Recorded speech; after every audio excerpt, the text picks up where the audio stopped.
এসছে আমার রান্নাঘরে তেল ঝাল ঝাল লাল লাল ডিমের কারি নিয়ে। তো এই যে দেখুন ডিম আর আলু সেদ্ধ বসিয়ে দিয়েছি, সঙ্গে একটু নুন দিয়ে দিয়েছি যাতে খোসাটা খুব সুন্দরভাবে ছুলে যায়। আর এখানে মশলা নিয়ে নিয়েছি পেঁয়াজ, আদা, রসুন, টমেটো, এগুলো আমি আগে মিক্সিতে পেস্ট করে নেব।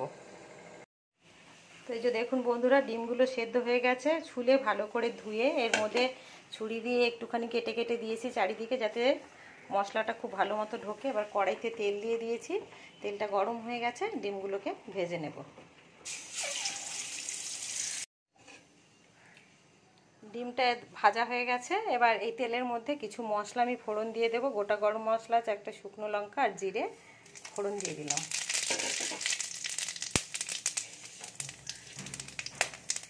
আলুগুলো দিয়ে দেব।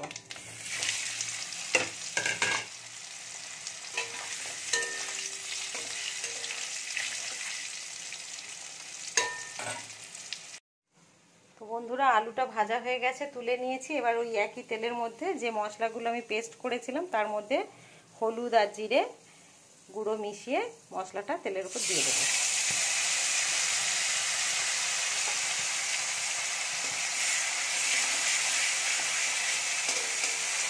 মশলাটা খুব ভালো করে কষিয়ে নেব। মশলাটা কষানো হয়ে গেছে, এবারে দিয়ে দেব লবণ আর কাশ্মীরি লঙ্কার গুঁড়ো, দিয়ে নাড়াচাড়া করে জল দিয়ে দেব।